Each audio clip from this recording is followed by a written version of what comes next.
Hello students, welcome to दक्षिणा ई classroom. Thermodynamics इस chapter का रिवीजन हम कर रहे हैं। थ्योरी ऑलरेडी रिवाइज हो चुका है, तो आज के लेक्चर में केवल क्वेश्चंस हमें डिस्कस करने हैं।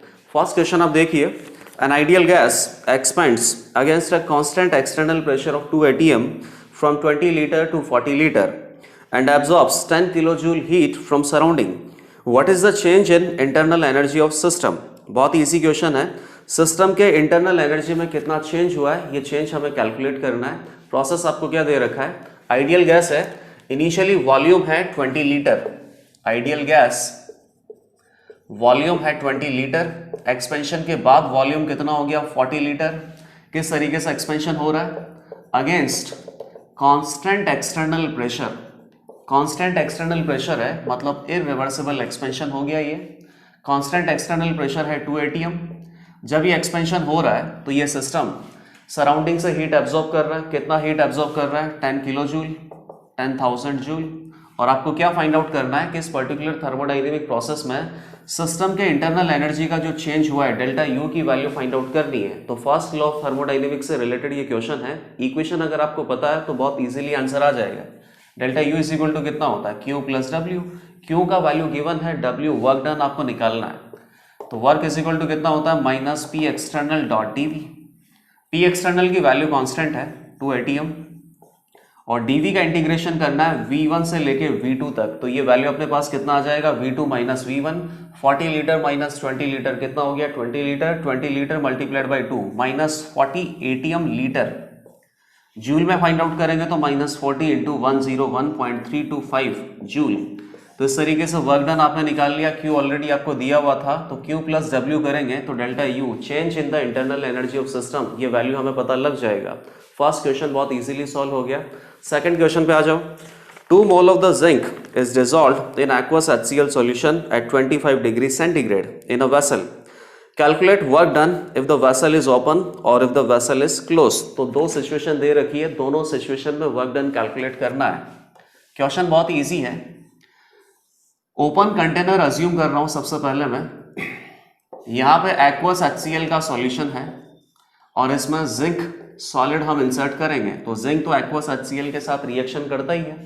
जिंक HCl में से H+ को डिस्प्लेस कर देगा। डिस्प्लेस करेगा तो हाइड्रोजन गैस यहां से रिलीज होगा, ZnCl2 एक्वस बनेगा और हाइड्रोजन गैस रिलीज होगा। हाइड्रोजन गैस कितना रिलीज होगा, अगर ये 1 मोल है तो इसका 2 मोल का रिक्वायरमेंट है, ये 1 मोल का फॉर्मेशन है और 1 मोल हाइड्रोजन गैस रिलीज होगा। जब हाइड्रोजन गैस यहाँ पर रिलीज हो रहा है तो कौन सा अपने पास एक्सटर्नल प्रेशर वर्क कर रहा है, ओपन एनवायरमेंट है तो ओपन एनवायरमेंट में एटमॉस्फेरिक प्रेशर है। तो एटमॉस्फेरिक प्रेशर आपको दे रखा है, मतलब कि कांस्टेंट एक्सटर्नल प्रेशर के अगेंस्ट आपको वर्क कैलकुलेट करना है। वर्क इज इक्वल टू कितना होता है, minus P external dot D V. तो पी एक्सटर्नल कितना हो गया, माइनस 1 atm। डीवी की वैल्यू आपको कैलकुलेट करना है, V2 माइनस V1। इनिशियली अगर हम बात करें तो सॉलिड और एक्वस ही अपने पास है और फाइनली अपने पास क्या हो गया, एक्वस प्लस गैस। तो गैस के कंपैरिजन में सॉलिड और एक्वस का जो वॉल्यूम है ये ऑलमोस्ट नेग्लिजिबल है। तो ये बेसिकली अपने पास कितना आ जाएगा, V2 माइनस V1 ऑलमोस्ट कितना आ जाएगा, हाइड्रोजन गैस का वॉल्यूम ही आ जाएगा, वॉल्यूम ऑफ हाइड्रोजन गैस। तो हाइड्रोजन गैस का वॉल्यूम आप पुट कर दो। हाइड्रोजन गैस के कितने मोल बने हैं, टेम्परेचर आपको दिया हुआ है, प्रेशर भी आपके पास पता है। तो किसी भी पर्टिकुलर टेम्परेचर और प्रेशर पे कोई भी पर्टिकुलर मोल ऑफ गैस का वॉल्यूम हम बता सकते हैं। 2 मोल जिंक है तो ये 2 मोल से ये कितना बन जाएगा, 2 मोल। तो हाइड्रोजन गैस के मोल आपके पास है 2 मोल। टेम्परेचर कितना दे रखा है, 298 केल्विन और प्रेशर अपने पास कितना है, 1 atm। तो वॉल्यूम ऑफ हाइड्रोजन गैस कितना आ जाएगा, nRT by P. nRT by P ये कितना हो गया, 2 मोल। 0.0821 मल्टीप्लाइड बाई टेम्परेचर कितना हो गया, 298 डिवाइडेड बाई प्रेशर एक्सटर्नल ये कितना हो गया, 1 atm। W की वैल्यू कितनी आ जाएगी, माइनस 1 atm। ये एक्सटर्नल प्रेशर है multiplied by volume of hydrogen gas. Hydrogen gas का वॉल्यूम कितना है, 2 into 0.0821 multiplied by 298 divided by 1 atm। ये चला गया तो W कितना आ जाएगा, माइनस 2 इंटू 0.0821 मल्टीप्लाइड बाई 298। और ये आंसर अपने पास किस में आ रहा है, लीटर एटीएम में। तो लीटर एटीएम को जूल में अगर कन्वर्ट करना है तो 1 ATM litre is equal to कितना होता है 101.325 जूल। इस नंबर से मल्टीप्लाई कर देना, वर्क डन आ जाएगा। तो ओपन वेसल में वर्क यहाँ पे कितना हो रहा है इस पर्टिकुलर केमिकल रिएक्शन में, ये बहुत इजीली हमने कैलकुलेट कर लिया। अब अगर क्लोज वेसल है तो क्लोज वेसल में क्या होगा, क्लोज वेसल में जिस तरीके से हाइड्रोजन गैस यहाँ पे इवॉल्व होगा, हाइड्रोजन गैस के वॉल्यूम में कोई भी चेंज नहीं आएगा। डीवी का वैल्यू कितना हो जाएगा 0, और डीवी अगर 0 हो गया तो वर्क डन अपने पास कितना आ जाएगा 0। कांस्टेंट वॉल्यूम हो जाएगा, वॉल्यूम अगर आपने कंटेनर को क्लोज कर दिया तो कांस्टेंट वॉल्यूम हो जाएगा। कांस्टेंट वॉल्यूम में डीवी का वैल्यू 0 होता है तो वर्क डन कितना हो जाएगा 0। तो फर्स्ट केस में तो ये वर्क डन आपने निकाल लिया, सेकंड केस में वर्क डन कितना होगा 0। आप थर्ड क्वेश्चन पे आ जाओ। थर्ड क्वेश्चन में आपको क्या दे रखा है, 5 mole of an ideal gas expands from a pressure of 10 atm to 1 atm at 300 kelvin. तो टेम्परेचर कांस्टेंट है, मतलब कि आइसोथर्मल एक्सपेंशन है, और ये आइसोथर्मल एक्सपेंशन रिवर्सिबली भी करना है, इरिवर्सिबली भी करना है, और आपको क्या फाइंड आउट करना है, work done. Calculate work done in each case, और आपको ये भी कंपेयर करना है कि कहाँ पे वर्क डन बेसिकली ज़्यादा होगा। ऑलरेडी आपको थ्योरेटिकली पता है, आपने नोट्स रिवाइज किए हैं तो आपको पता है कि रिवर्सिबल एक्सपेंशन में वर्क डन ज़्यादा होगा in comparison to irreversible expansion. और फाइंड आउट करके भी देख लेते हैं कि वैल्यूज इस पर्टिकुलर जो स्टेटमेंट है इसको सपोर्ट करता है या नहीं करता है। तो बहुत इजी क्वेश्चन है, और ये सारे क्वेश्चंस थर्मोडाइनेमिक्स में जो भी आपने टॉपिक्स पढ़े हैं ना, उन सारे टॉपिक्स को कवर करेंगे। 5 मोल है, टेम्परेचर गिवन है 300 केल्विन, कहां से कहां तक एक्सपेंशन कर रहे हैं 10 atm to 1 atm। Pressure decrease हो रहा है तो वॉल्यूम ज्यादा हो जाएगा, मतलब कि एक्सपेंशन की बात है। एक्सपेंशन में वर्क कितना आना चाहिए, नेगेटिव, नेगेटिव ही आएगा। सबसे पहले रिवर्सिबली कैलकुलेट कर लेते हैं। तो रिवर्सिबल आइसोथर्मल रिवर्सिबल एक्सपेंशन का जो वर्क डन है उसका फॉर्मूला तो आपको पता ही है, लेकिन अगर फॉर्मूला पता भी नहीं रखो तो भी शुरुआत से आप उसे डिराइव कर सकते हो।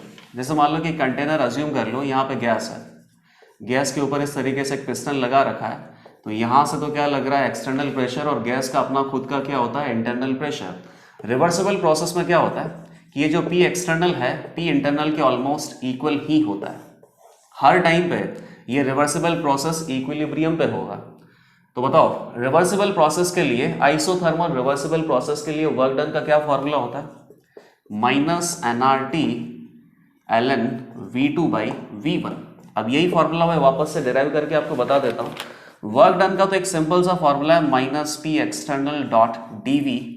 रिवर्सिबल प्रोसेस है तो P एक्सटर्नल को P इंटरनल के इक्वल पुट कर सकते हैं। इंटरनल मतलब कि गैस का प्रेशर है, गैस का प्रेशर कितना होगा nRT/V, और इसका अगर आप इंटीग्रेशन करोगे V1 से लेके V2 तक, ये कितना आ जाएगा -nRT ln V2/V1। तो ऑलरेडी हमें पता भी था ये फॉर्मूला, और हम चाहें तो किसी भी इंस्टेंट पे इसको डिराइव भी कर सकते हैं। तो बताओ रिवर्सिबल वर्क अपने पास कितना आ जाएगा, -nR 8.314, और T कितना हो गया 300 केल्विन ln V2/V1।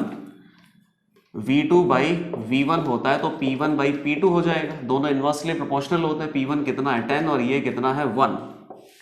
कैलकुलेट करेंगे तो ये कितना आ जाएगा 8.314 आपने रख दिया, मतलब कि ये जूल में आएगा। ln 10 कितना होगा 2.303 मल्टीप्लाइड बाई log 10। log 10 का वैल्यू कितना होता है 1। ये आंसर अपने पास आएगा, आप इसको अच्छे से देख लेना, -28720 जूल, ये रिवर्सिबल वर्क आएगा। अब इरिवर्सिबल वर्क हम कैलकुलेट कर लेते हैं। इरिवर्सिबल वर्क कैलकुलेट करना बहुत इजी है, चाहे प्रोसेस आपको कैसा भी दे रखा है। कांस्टेंट प्रेशर दे रखा है, कांस्टेंट टेम्परेचर दे रखा है, कांस्टेंट वॉल्यूम दे रखा है, साइक्लिक प्रोसेस दे रखा है, एडियाबैटिक दे रखा है, या फिर फ्री एक्सपेंशन दे रखा है, किसी भी तरीके से आपको प्रोसेस दे रखा है। लेकिन इरिवर्सिबल प्रोसेस का वर्क डन बहुत ईजिली कैलकुलेट किया जा सकता है, क्योंकि इरिवर्सिबल प्रोसेस में एक्सटर्नल प्रेशर क्या होता है, कांस्टेंट होता है।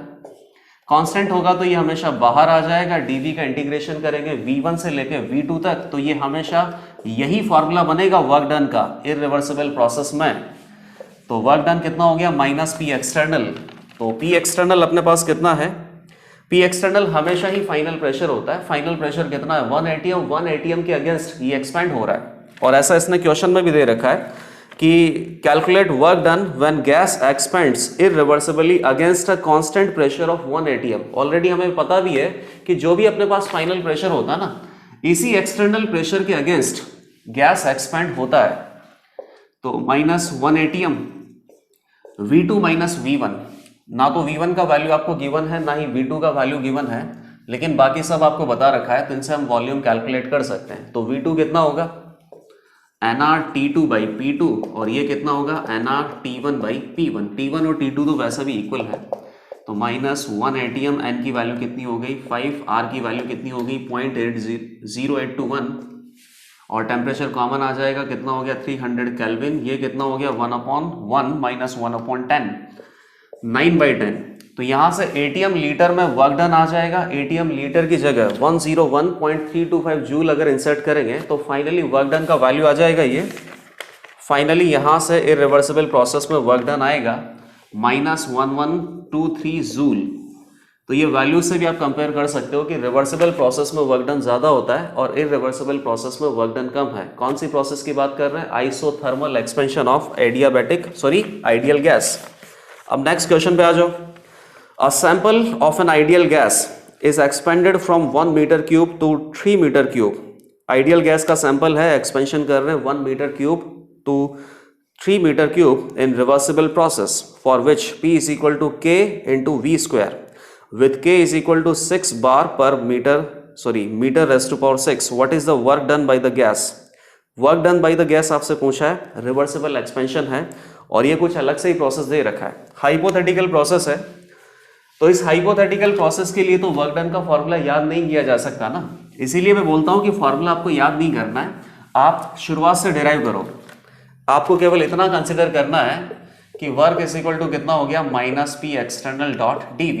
और अगर मान लो कि रिवर्सिबल प्रोसेस है तो रिवर्सिबल प्रोसेस में एक्सटर्नल प्रेशर और इंटरनल प्रेशर ऑलमोस्ट इक्वल होते हैं, हर पॉइंट पे ये प्रोसेस इक्विलिब्रियम पे होता है।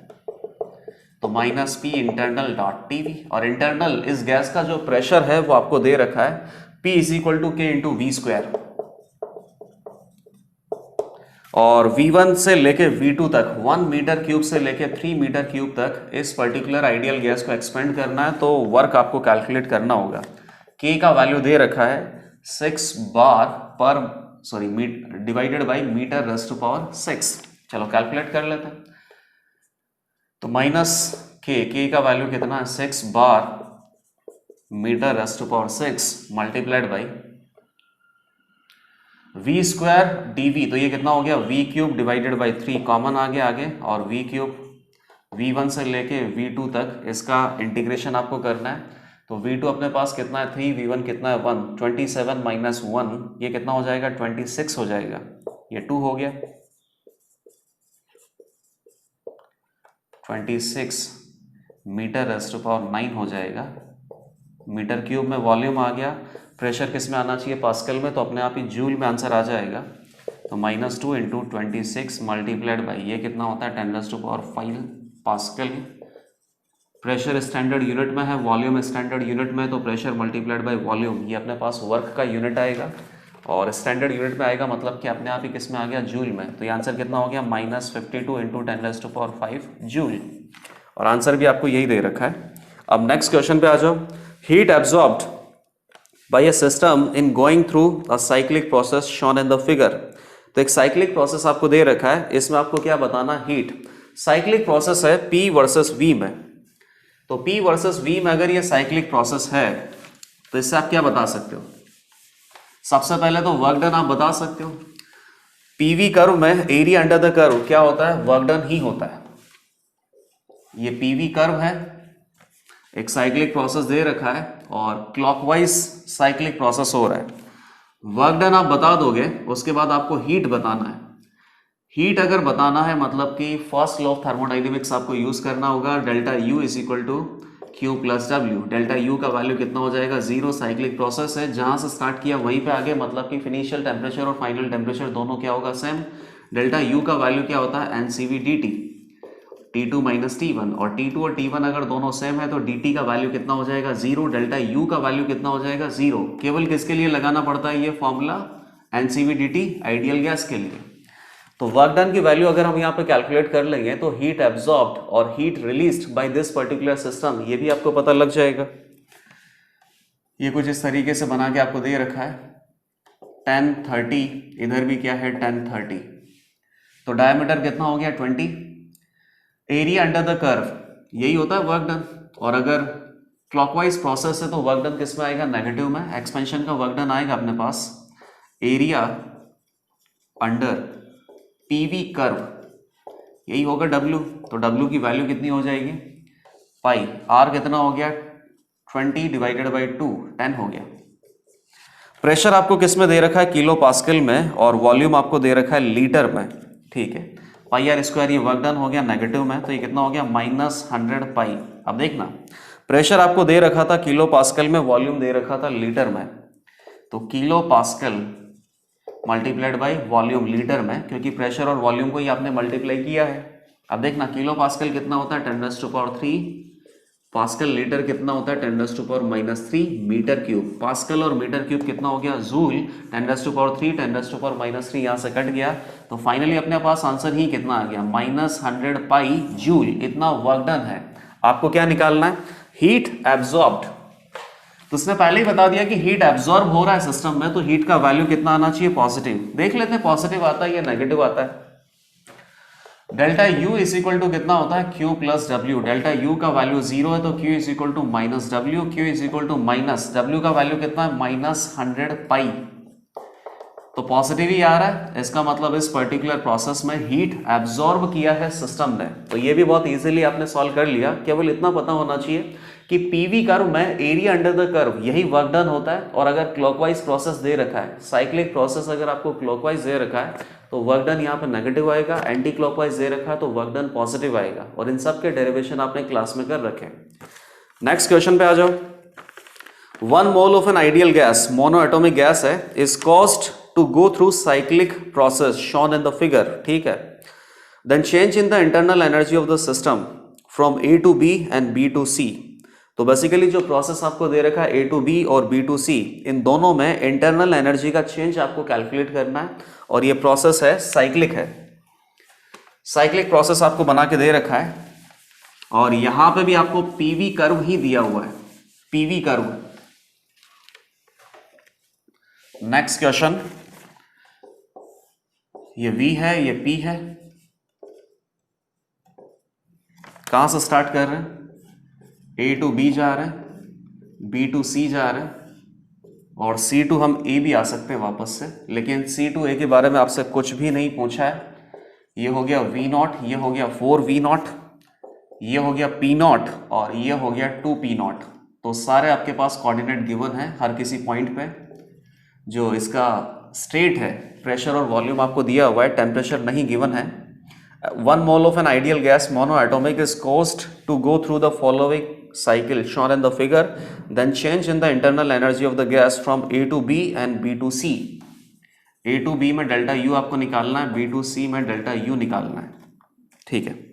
चलो बताओ डेल्टा U कितना होगा, फर्स्ट A to B में निकाल लेते हैं। Delta U is equal to what, Q plus W। तो Q का वैल्यू और W का वैल्यू आपको देखना है। Then change in internal energy of the system, internal energy of the system, monoatomic ideal gas है, 1 मोल भी आपको गिवन है, ठीक है। Q की वैल्यू हमें नहीं पता है, तो W की वैल्यू अगर हम कैलकुलेट कर लेंगे तब भी इस फॉर्मूले से डेल्टा U का वैल्यू तो नहीं आने वाला। तो डेल्टा U के लिए, आइडियल गैस के लिए फिर और दूसरा फॉर्मूला आपको यूज करना होगा। दूसरा फॉर्मूला अपने पास क्या है, delta U is equal to NCV/dt। N है 1, CV का वैल्यू कितना होता है मोनोएटॉमिक के लिए 3/2R, तो यही से आएगा। और dt मतलब कि डेल्टा T आपको बताना है।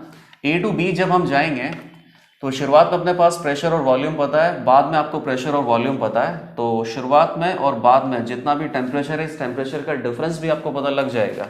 सिंपल है, PV that is equal to nRT, ठीक है। टेम्परेचर कितना हो जाएगा, PV डिवाइडेड बाई nR। तो n की वैल्यू आपके पास कितना है, 1 है। शुरुआत में अपने पास टेम्परेचर कितना आएगा, T1, P0 V0 divided by R, यही है P0 और V0। इसके बाद कितना है, 4 V0 और P0 है, तो T2 कितना आ जाएगा, P0 into 4 V0 divided by R। तो 4 माइनस 1 कितना हो गया 3 P nought V nought divided by R, तो ये कितना हो जाएगा 9/2 9/2 P nought V nought divided by R. This is the change in internal energy of the system when ideal gas expands from A to B. अब second पे आ जाओ, B to C अगर जाएंगे तो डेल्टा U का value कितना होगा, और यहां पे जो डेल्टा U का वैल्यू आपको दे रखा है वो R T नॉट में दे रखा है 6 RT नॉट। ये आंसर आना चाहिए, देख लेते हैं कि आंसर आएगा कि नहीं आएगा। B to C अगर जाएंगे तो delta U is equal to again NCV dt, N का वैल्यू कितना है 1, CV का वैल्यू कितना है 3/2R, dt कितना हो जाएगा T2 माइनस T1। तो ये अपने पास T1 हो गया एक तरीके से अब, और ये अपने पास हो गया T2। तो T2 कितना हो जाएगा, फाइनल टेम्परेचर कितना हो जाएगा C पे, C का P nought V not divided by R और N की वैल्यू कितनी है 1, तो C पे अपने पास क्या हो गया, वॉल्यूम तो है 4V नॉट और प्रेशर है 2P नॉट, तो कितना हो गया 8P not V not divided by R minus, यहाँ पे टेम्परेचर कितना है PV डिवाइडेड बाई NR, तो 4V not multiplied by P not भैया, final temperature minus initial temperature कितना हो जाएगा, ये R से R तो कैंसिल आउट हो गया, 4 से 2 कैंसिल आउट हो गया, तो 2 ऊपर है, 2 into 3 6P not V not. आपको आंसर क्या लाना है 6RT नॉट। तो सिंपल है वो, तो जैसे मान लो कि P नॉट और V नॉट अपने पास इनिशियल सिचुएशन की अगर बात करें तो P nought V not pressure multiplied by volume कितना होता है nRT नॉट, यही होगा। शुरुआत में जो अपने पास टेम्परेचर है उसको आपने अज्यूम कर लिया T नॉट, N की वैल्यू आपको पता है 1, तो P nought V nought is equal to RT nought, तो P नॉट और V नॉट की जगह RT नॉट आपने सब्स्टिट्यूट कर दिया। तो सेकंड जो प्रोसेस अपने पास B से C में, यहाँ पर इंटरनल एनर्जी में चेंज आ गया RT नॉट, और जो फर्स्ट प्रोसेस है A टू B में, यहाँ पर इंटरनल एनर्जी में कितना चेंज आ गया 9P not V not divided by 2। तो ये क्वेश्चन भी बहुत इजीली सॉल्व हो गया, केवल आपको ये पता होना चाहिए कि आइडियल गैस के लिए डेल्टा U का वैल्यू कितना होता है NCV dt।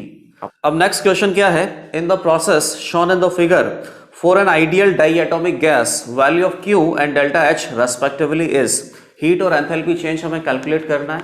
प्रोसेस आपको फिगर में बना के दे रखा है, फिगर अपने पास एक प्रेशर वॉल्यूम कर्व है, स्ट्रेट लाइन है बेसिकली, प्रेशर वॉल्यूम कर्व में एक स्ट्रेट लाइन दे रखा है, ए से बी तक आपको जाना है, ए पॉइंट और बी पॉइंट दोनों पे प्रेशर और वॉल्यूम के कोऑर्डिनेट गिवन है, ये V1 है, ये 4V1 है, ये P1 है और ये 6P1 है। तो इस पर्टिकुलर प्रोसेस के लिए हीट आपको कैलकुलेट करना है और डेल्टा H एंथैल्पी चेंज हमें कैलकुलेट करना है। तो एंथैल्पी चेंज तो बहुत इजीली कैलकुलेट हो सकता है, आइडियल गैस है और डाई एटॉमिक है, तो डाई एटॉमिक के लिए Cp और Cv का वैल्यू हमें पता होना चाहिए। डेल्टा H कितना होता है आइडियल गैस के लिए NCP dt, तो NCP कितना हो जाएगा 7/2R, dt अपने पास कितना हो जाएगा T2 माइनस T1,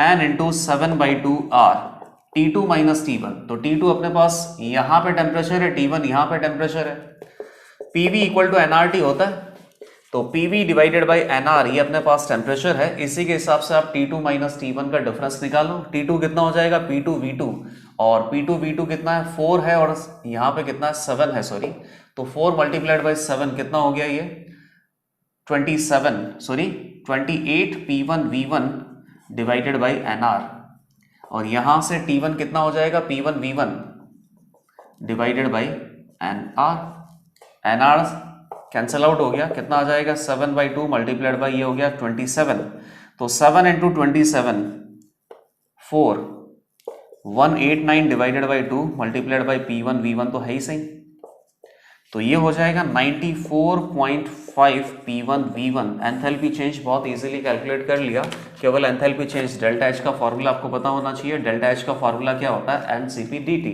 अब यहां से आपको क्या कैलकुलेट करना है हीट, तो हीट बहुत इजीली कैलकुलेट नहीं होगा। हीट कौन से फॉर्मूले में आता है delta U is equal to Q plus W, first law of thermodynamics का जो इक्वेशन है इसमें कहीं ना कहीं हीट का टर्म आ रहा है, तो बेसिकली वर्क आपको पता होना चाहिए और delta U internal energy change आपको पता होना चाहिए, तब जाके आप हीट बता सकते हो। तो इंटरनल एनर्जी चेंज तो बहुत इजीली आ जाएगा NCV dt, एंड ठीक है CV कितना होता है 5/2R, और dt का वैल्यू अभी अभी हमने कैलकुलेट किया था, कितना आया था 27 P1V1 divided by N R, N R से एन आर चला गया, तो ये 5/2 इंटू 27 हो गया P1 V1, कितना हो जाएगा ये 135 divided by 2, 67.5 P1 V1। Internal energy change भी आपने बता दिया। अब फाइनली वर्क डन की वैल्यू आप कैलकुलेट कर लो इस पर्टिकुलर प्रोसेस के लिए, तो उसके बाद हीट आ जाएगा।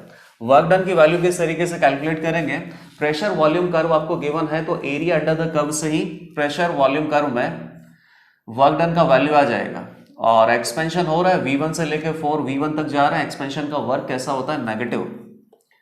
तो ये एरिया अंडर द कर्व हो गया। कैसे कैलकुलेट होगा, इस रेक्टेंगल का एरिया और राइट एंगल ट्राइंगल का एरिया। राइट एंगल ट्राइंगल का एरिया कितना आएगा, ये हाइट कितना है 6P1 और ये बेस अपने पास कितना 3V1, तो 6 multiplied by 3 18, 18 divided by 2 9 P1 V1 plus rectangle का एरिया कितना आएगा, ये हाइट है P1 और ये बेस है 3V1, तो 3 मल्टीप्लाइड बाई 1 3P1 V1। ये वर्क डन आ गया। वर्क डन नेगेटिव में आना चाहिए क्योंकि एक्सपेंशन का वर्क है। तो वर्क डन की वैल्यू आपको पता है, डेल्टा यू का वैल्यू आपको पता है, तो delta U is equal to delta U minus W is equal to Q. 67.5 minus minus plus हो जाएगा, तो ये कितना हो गया 12.0 P1 V1।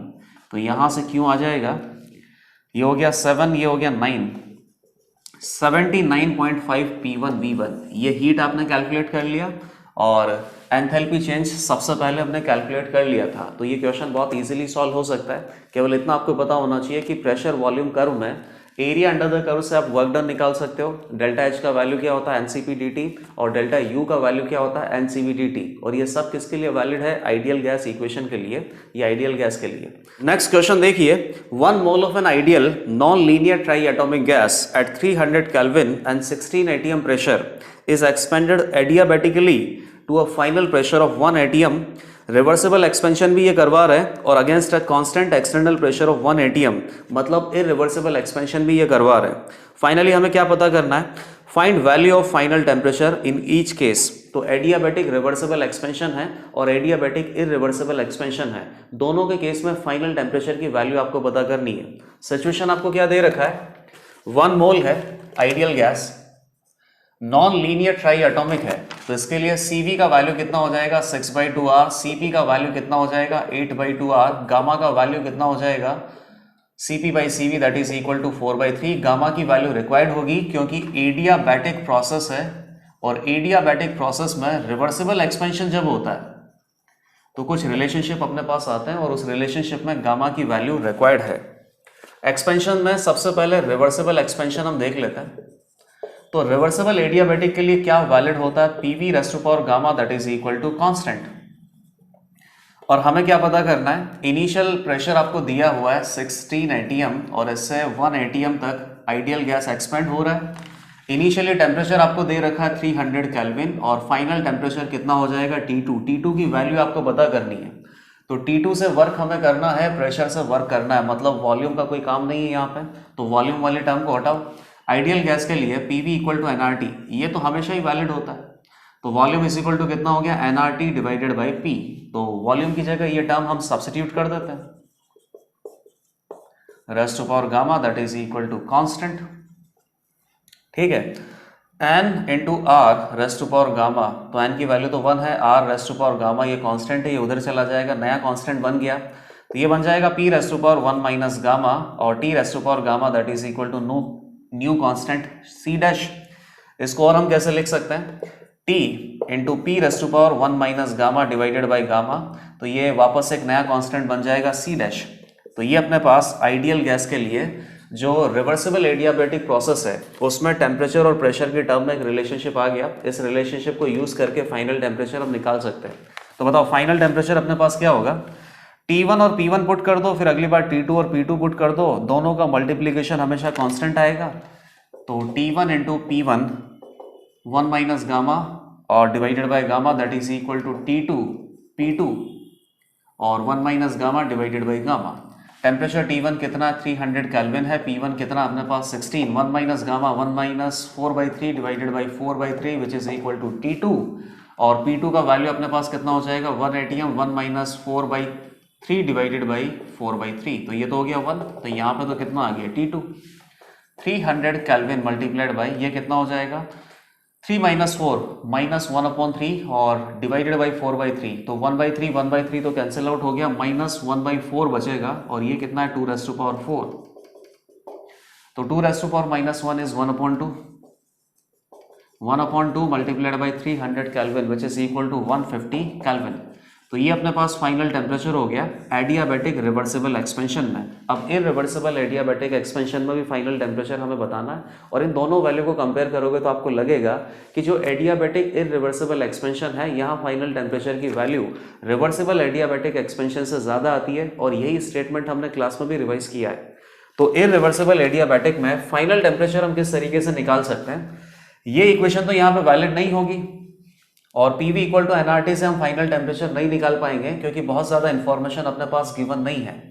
जैसे मान लो कि PV इक्वल टू nRT से अगर आप निकालना चाहो, दोनों समय में ये इक्वेशन वैलिड होगा, सिचुएशन 1 सिचुएशन 2 दोनों बार आइडियल गैस इक्वेशन लगा दो, शायद T2 की वैल्यू आपको पता चल जाए। जैसे कि फर्स्ट सिचुएशन में क्या होगा P1 V1 that is equal to nRT1, second situation में क्या होगा P2 V2 that is equal to nRT2। T1 पता है, N पता है, R पता है और यहाँ से आपको प्रेशर 1 पता है, प्रेशर 2 पता है, लेकिन वॉल्यूम और वॉल्यूम 2 ये आपको नहीं पता है। तो इतनी सारी वैल्यूज जब आपको नहीं पता है तो फाइनल टेम्परेचर की वैल्यू आइडियल गैस इक्वेशन से तो नहीं आ सकता, फिर कुछ और यूज करना पड़ेगा। तो इरिवर्सिबल एडियाबैटिक एक्सपेंशन में first law of thermodynamics use करके ही फाइनल टेम्परेचर हम कैलकुलेट कर पाते हैं। फर्स्ट लॉ ऑफ थर्मोडाइनमिक्स क्या है, delta U is equal to Q plus W। Q का वैल्यू कितना है Q का वैल्यू कितना होता है 0, तो डेल्टा U का वैल्यू किसके इक्वल आ जाएगा, वर्क डन के इक्वल। इस पर्टिकुलर इक्वेशन को यूज करने से फाइनल टेम्परेचर T2 का वैल्यू हम फाइंड आउट कर सकते हैं। डेल्टा U का वैल्यू क्या होगा NCV/dt और W का वैल्यू क्या होगा against a constant external pressure. Irreversible process है तो इरिवर्सिबल प्रोसेस के लिए वर्क डन कैलकुलेट करना बहुत इजी प्रोसेस होता है। इरिवर्सिबल प्रोसेस में P एक्सटर्नल की वैल्यू कांस्टेंट होती है NCV/dt which is equal to minus P external dot dV against a constant external pressure होता है तो कांस्टेंट एक्सटर्नल प्रेशर है बाहर ले आओ माइनस P एक्सटर्नल, ये कितना हो जाएगा V2 minus V1 which is equal to NCV/dt। ये इक्वेशन सॉल्व करेंगे अपने आप ही फाइनल टेम्परेचर का वैल्यू हमें पता लग जाएगा। N1 है, CV कितना हो जाएगा 6/2R, dt कितना है T2 minus 300 kelvin which is equal to minus P external. P external किसके इक्वल हो जाता है P फाइनल। और वैसे भी इसमें दे रखा है कि irreversible expansion against a constant external pressure of 1 atm। बताओ V2 माइनस V1 कितना होगा nRT2 by P2 minus nRT1 by P1। ये हो गया 3RT minus 300 that is equal to minus 1। ये एटीएम में सब कैंसिल आउट हो जाएगा, n की वैल्यू 1 है, R कॉमन आ जाएगा, T2 निकालना है, P2 का वैल्यू कितना है 1 और T1 आपको दिया हुआ है 300, P1 का वैल्यू कितना है 16, R से R कैंसिल आउट हो जाएगा minus T2 minus 300 divided by 16 तो माइनस T2 और 3T2 4T2 हो गया। ये हो गया 900 इधर आ जाएगा प्लस में तो 300 डिवाइडेड बाई 16 प्लस 900 4 का डिवाइड करेंगे तो ये कितना आ जाएगा 225। ये 300 डिवाइडेड बाई 64 थोड़ा सा ज़्यादा आएगा 225 से, ये एग्जैक्ट वैल्यू आती है 229.6875। तो फाइनल टेम्परेचर कितना आ गया 229 इरिवर्सिबल एडियाबैटिक एक्सपेंशन में। रिवर्सिबल एडियाबैटिक एक्सपेंशन में कितना आया था 150 से तो ज़्यादा ही है 229। तो ये रिजल्ट आपको हमेशा याद रखना है। इरिवर्सिबल एडियाबैटिक एक्सपेंशन में रिवर्सिबल एडियाबैटिक एक्सपेंशन के कंपैरिजन में फाइनल टेम्परेचर ज़्यादा ही आता है। अब नेक्स्ट क्वेश्चन है PV plots for 2 different gases during an adiabatic process are given in the figure. Plot A and plot B correspond to 2 different gases है A और B। इन दोनों के लिए PV कर्व हमें दे रखा है, इतना आइडेंटिफाई करना है कि गैस A कौन सा हो सकता है, गैस B कौन सा हो सकता है। प्रोसेस आपको क्या दे रखा है रिवर्सिबल एडियाबैटिक और गैसेस का आइडियल नेचर आपको कंसिडर करना है रिवर्सिबल एडियाबैटिक। तो रिवर्सिबल एडियाबैटिक प्रोसेस के लिए कौन सी इक्वेशन वैलिड होती है PV raised to power gamma that is equal to constant. Curve हमें दे रखे हैं, PV कर्व है, एक कॉमन पॉइंट से स्टार्ट किया है, ये A कर्व है, ये B कर्व है। A गैस और B गैस क्या हो सकता है, ऑप्शन आपको दे रखे हैं। ऑप्शन क्या है helium gas, oxygen gas, SO2 gas, argon gas, और ये है oxygen gas, helium gas. Fourth option है बोथ सेकंड एंड थर्ड। आप किस तरीके से कंपेयर कर सकते हैं कि गैस ए कौन सा होगा, गैस बी कौन सा होगा?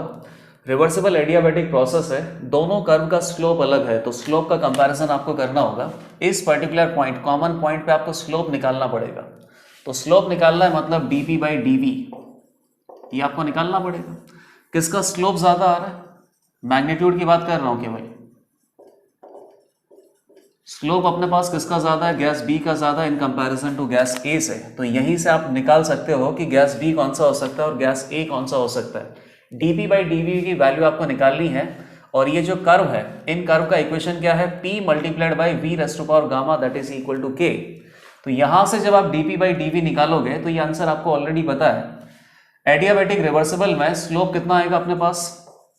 dp बाई dv करके देख लेना, minus gamma multiplied by p divided by v।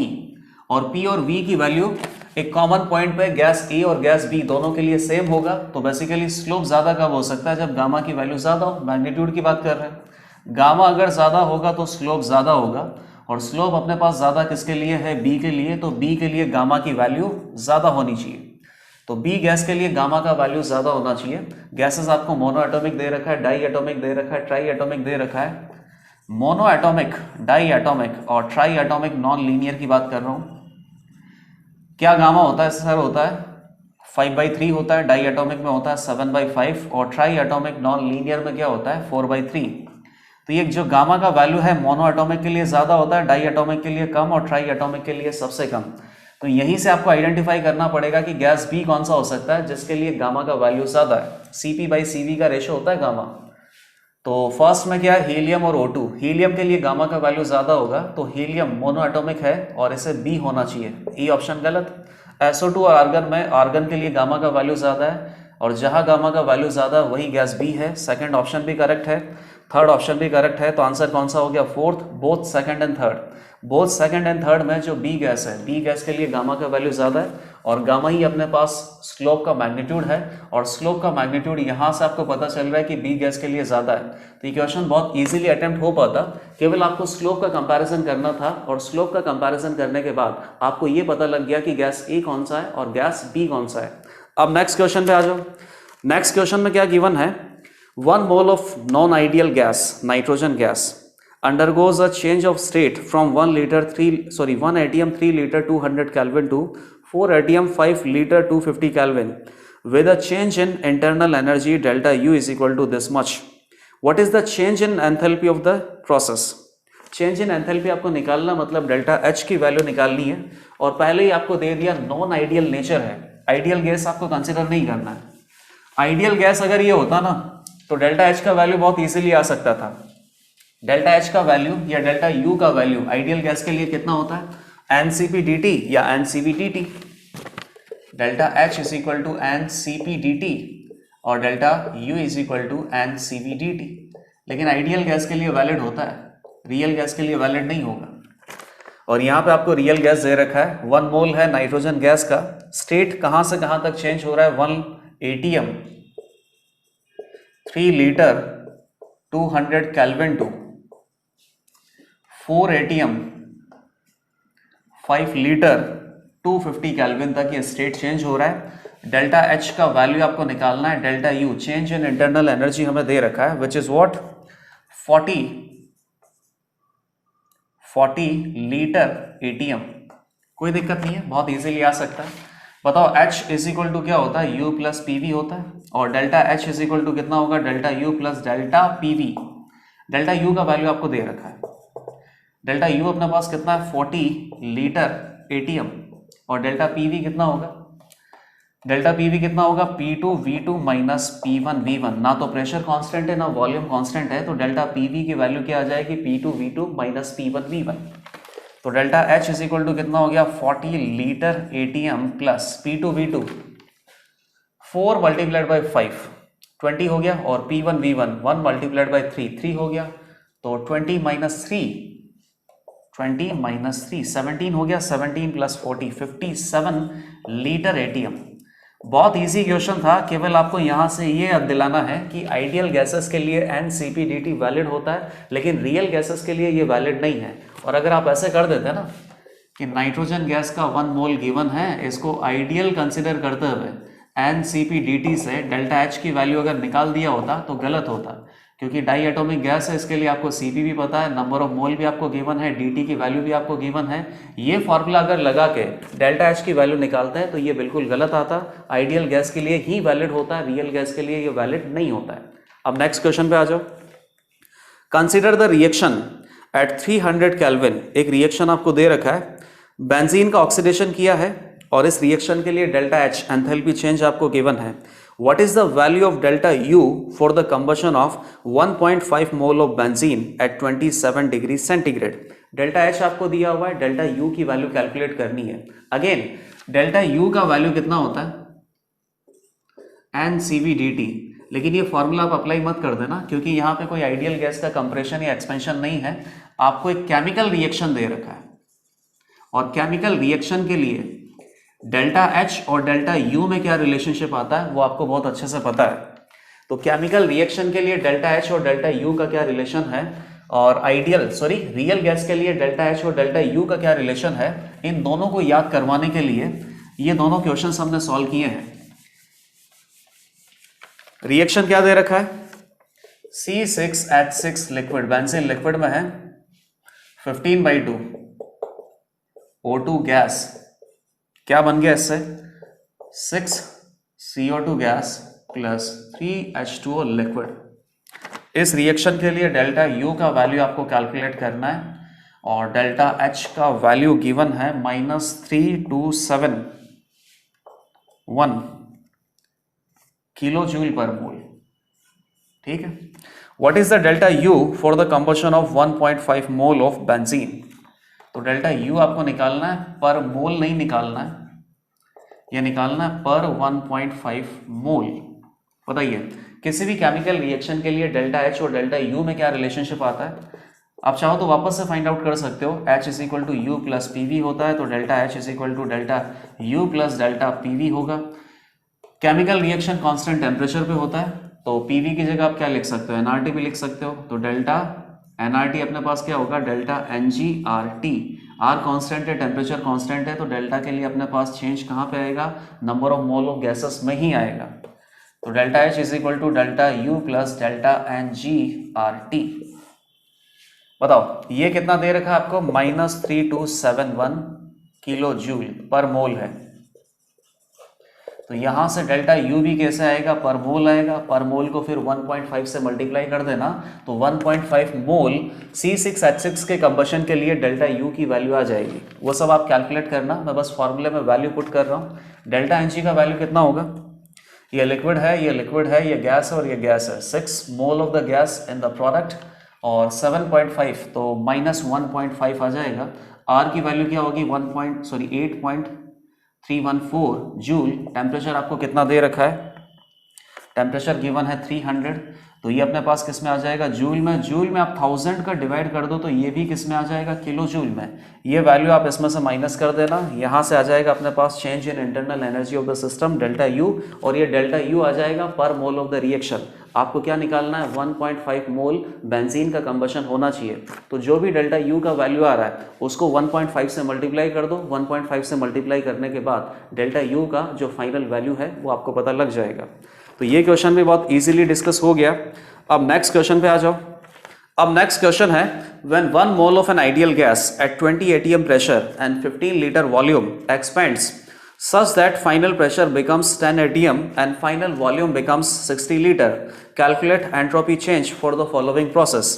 Ideal gas का एक्सपेंशन है और इस पर्टिकुलर प्रोसेस के लिए एंट्रोपी चेंज हमें कैलकुलेट करना है। तो एंट्रोपी चेंज का एक जनरल फॉर्मूला आपको बता रखा है, डेल्टा S सिस्टम। इसी सिस्टम की एंट्रोपी चेंज हमें कैलकुलेट करना है और ये फॉर्मूला बेसिकली रिवर्सिबल प्रोसेस हो या इरिवर्सिबल प्रोसेस हो, हर किसी के लिए वैलिड होता है। कांस्टेंट प्रेशर हो, कांस्टेंट टेम्परेचर हो, कांस्टेंट वॉल्यूम हो, किसी भी टाइप का प्रोसेस हो, हर किसी प्रोसेस के लिए ये जनरल फॉर्मूला हमेशा वैलिड होगा। तो सिस्टम के लिए डेल्टा S का वैल्यू अपने पास कितना आता है? NCV ln T2/T1 plus NR ln V2/V1। Cv का वैल्यू आपको गिवन नहीं है, n क्या दे रखा है 1 मोल। टेम्परेचर आपको गिवन नहीं है, वॉल्यूम आपको गिवन है, प्रेशर गिवन है, लेकिन यहाँ पे Cp का वैल्यू दे रखा है। Heat capacity per mole of this particular ideal gas is equal to 30.96 joule per mole पर केल्विन। तो Cp की टर्म में ये इक्वेशन आपको बनाना पड़ेगा। तो इसको जब Cp की टर्म में आप बनाओगे तो ये फॉर्मूला वापस से चेंज होके कैसा बन जाता है, NCP ln T2 by T1 plus NR ln P1 by P2 होता है। अब P1 और P2 का वैल्यू आपको पता है, V2 और V1 का वैल्यू पता है, T1 T2 का वैल्यू पता नहीं है, कोई दिक्कत नहीं है। T1 और T2 का ये रेशियो हम यहाँ पे पुट कर देंगे। आइडियल गैस है तो आइडियल गैस के लिए आइडियल गैस के जो लॉ है वो तो वैलिड होंगे ही। बताओ n अपने पास कितना है, 1 Cp का वैल्यू कितना हो गया 13.96 जूल पर मोल पर kelvin ln T2 by T1 plus NR n1 हो गया, R की वैल्यू अपने पास कितना हो जाएगा 8.314 जूल पर मोल पर kelvin multiplied by ln P1 by P2। तो P1 अपने पास कितना है, शुरुआत में प्रेशर है 20 atm, बाद में कितना हो गया 10 atm, तो 20 डिवाइडेड बाई 10, ये आप सॉल्व कर लेना, जूल में आंसर आ जाएगा डेल्टा एस ऑफ सिस्टम का। यहाँ से T2 बाई T1 की वैल्यू हम क्या पुट कर सकते हैं, P1 V1 that is equal to NR T1 और P2 V2 that is equal to NR T2। तो T2 बाई T1 कितना हो जाएगा, ये सब कट गया, P2 V2 by P1 V1। P2 कितना है, P2 है 10 atm और V2 कितना है 60, P1 कितना है 20 atm और P1 कितना है 15, तो ये हो गया अपने पास 2। तो ये वैल्यू भी कितनी आ जाएगी ln 2, तो 13.96 प्लस 8.314 जूल, ये तो कॉमन आ जाएगा, सॉरी ये दोनों ऐड हो जाएंगे, कॉमन अपने पास कितना आ जाएगा ln 2 की वैल्यू को इस सम से मल्टीप्लाई कर दो तो delta S of system, entropy change of the system हमें पता लग जाएगा। केवल आपको ये एक जनरल फार्मूला याद रखना है, ये जनरल फार्मूला रिवर्सिबल या इरिवर्सिबल प्रोसेस किसी के लिए भी वैलिड है। अब नेक्स्ट क्वेश्चन पे आ जाओ। 1 mole of an ideal gas at 300 Kelvin temperature in thermal contact with surrounding expands isothermally from 1 liter to 2 liter against a constant external pressure of 3 atm. In this particular process, entropy change of the surrounding is, surrounding का entropy change हमसे पूछा है, ये process क्या है एक बार इसको अच्छे से आप समझ लो। यहाँ पे 1 मोल आइडियल गैस स्टोर करके रखा है और यहाँ पे एक्सपेंशन हो रहा है 1 लीटर से 2 लीटर तक, टेम्परेचर आपको कांस्टेंट दे रखा है, आइसोथर्मल प्रोसेस है और ये एक्सपेंशन किस तरीके से हो रहा है, against a constant external pressure of 3 atm।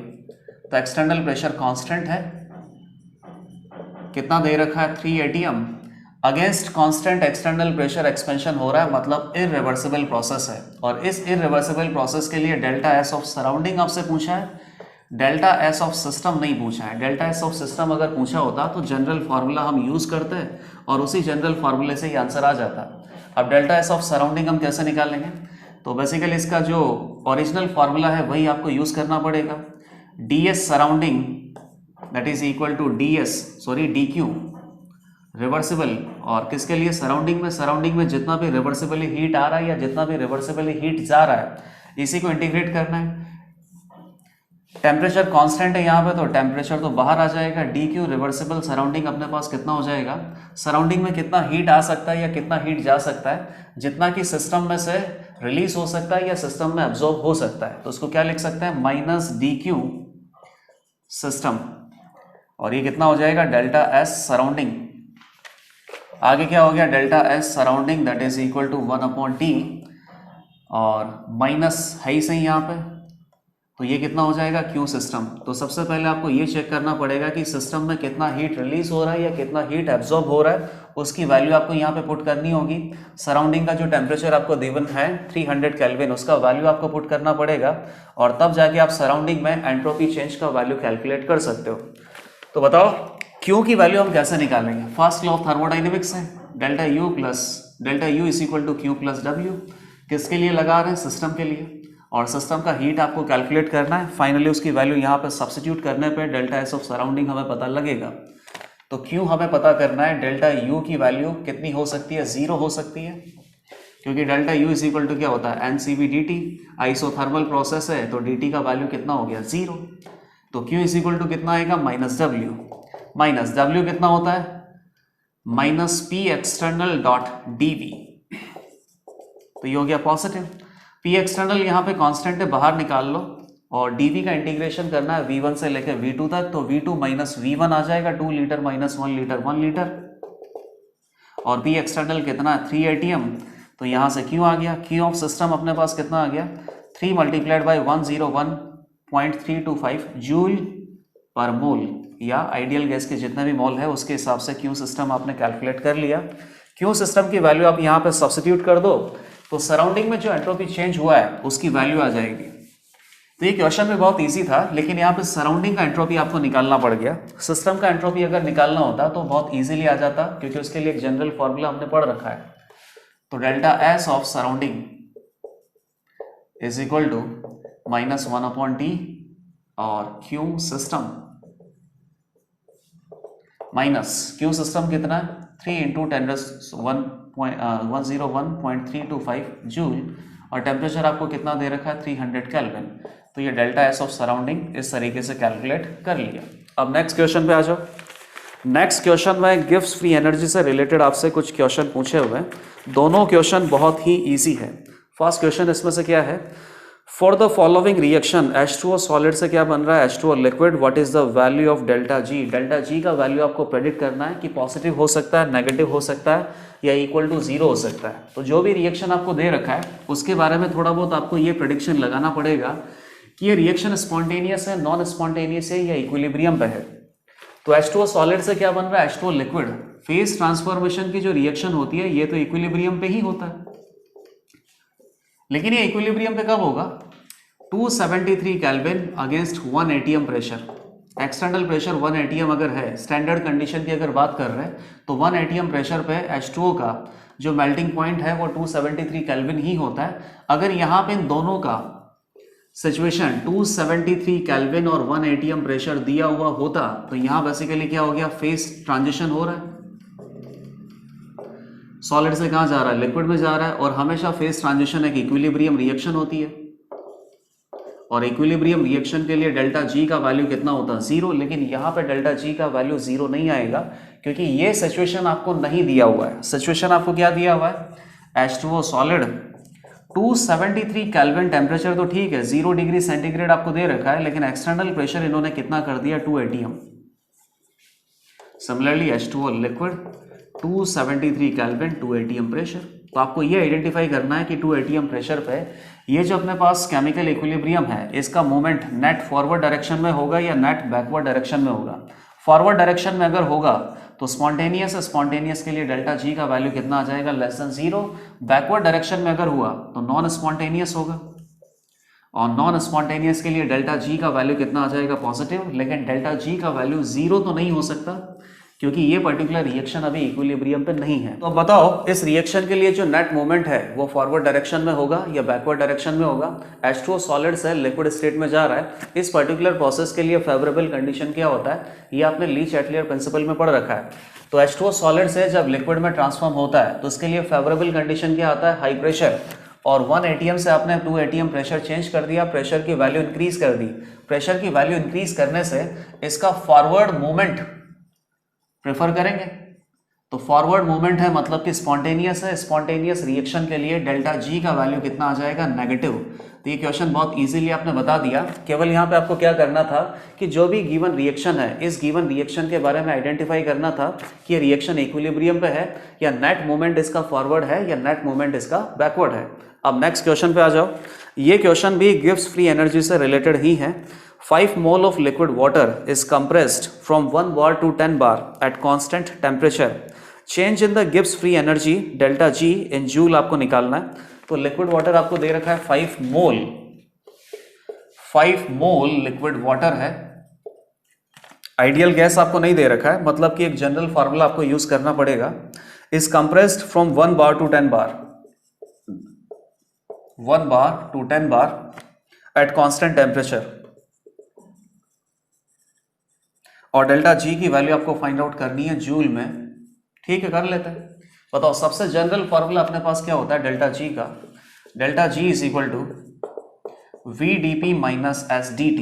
dt की वैल्यू तो कितनी हो जाएगी 0, क्योंकि टेम्परेचर कांस्टेंट गिवन है।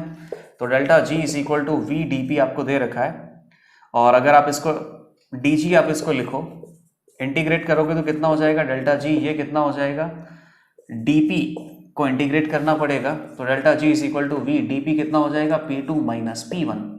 तो वॉल्यूम आपको निकालना है लिक्विड वाटर का, और लिक्विड वाटर का इनिशियल और फाइनल प्रेशर आपको दे रखा है जो हम लिक्विड वाटर के ऊपर अप्लाई कर रहे हैं।